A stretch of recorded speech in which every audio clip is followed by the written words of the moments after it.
Te voy a contar de cómo yo llegué a conocer el hecho de que a mí la bomba me corre por las venas.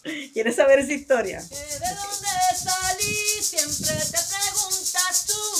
Pues mira, te contesto, yo soy del sur. Mi nombre es Julia Ivette Laporte García, pero todo el mundo me conoce por Yuri Laporte.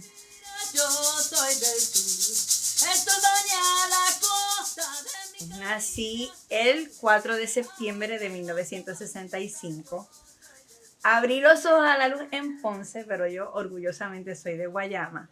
Así que para estar en paz con toda mi gente, siempre escribo mi hashtag Mujer del Sur, ¿verdad? Porque así queda todo el mundo bien contento y satisfecho, porque genuinamente eso es lo que yo me considero una mujer del sur, ¿verdad? Yo digo que el sur es un sentimiento y yo lo cargo por todas partes.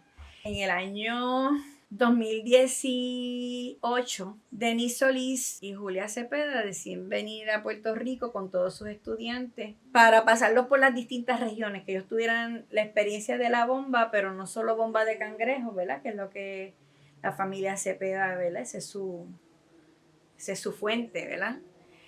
Pero para que sus estudiantes pudiesen también experimentar la bomba en las distintas regiones, la bomba en el sur, la bomba en el oeste, la bomba en el este, bomba en la montaña. Como consecuencia de eso, una semana más tarde, en Guayama, en la casa del poeta, teníamos una actividad de bomba que entre las personas que llegaron ahí a la casa del poeta llegó José Cepeda, José Manuel Cepeda. Dentro de su familia, él es el historiador. ¿Sabes? Muchas personas han oído hablar las libretas de Don Rafa, las libretas de Don Rafa. Montones y montones y montones de libretas. Y José se ha dado a la tarea de estudiar esas libretas porque muchas personas piensan que son memorias de Don Rafa, pero no, esto no son memorias. Esto es una persona que desde que era un adolescente le gustaba ir a los sitios, observar y escribir. Este día en particular, ¿verdad? José Cepeda me llama. Me dice, Yuli, ¿estás ocupada? Yo le digo, no, ¿qué pasó? Es a ver si es que encontré unos nombres de patilla.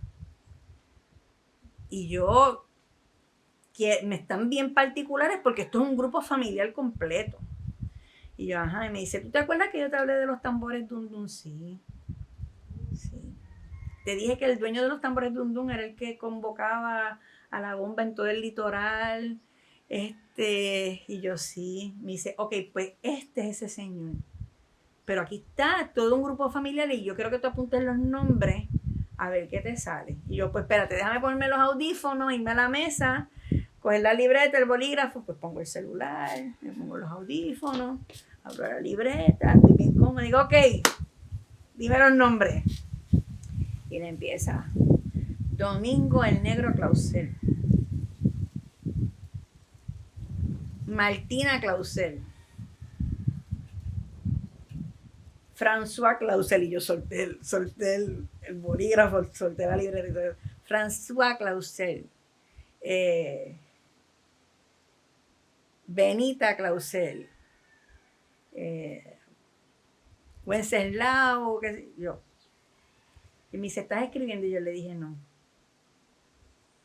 Me dijo, ¿pero por qué no estás escribiendo?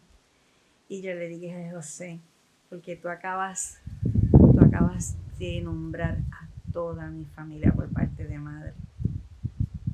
Domingo el Negro Clausel y Martina eran mis tatarabuelos.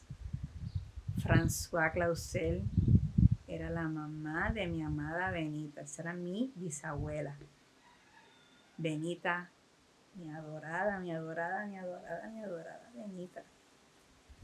Primitiva, su hermana. Eugenio Santiago, su esposo.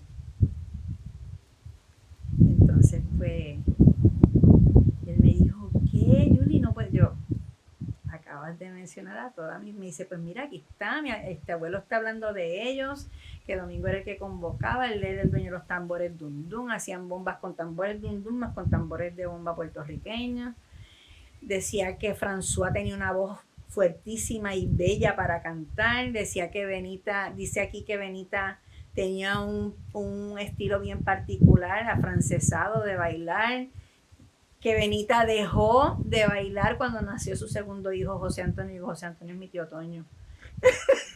Y entonces, pues a partir de ese momento, eso fue para mí, mira, yo no tengo manera. Yo teniendo la conversación con José Cepeda y a mí las lágrimas me bajaban así, como, pero a chorro.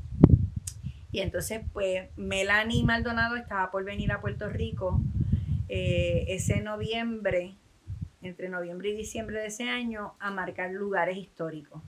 Y uno de los sitios históricos que iba a marcar iba a ser la calle de los Congos en Patilla, ¿verdad? Que era un sitio histórico en Patilla donde se hacía bomba.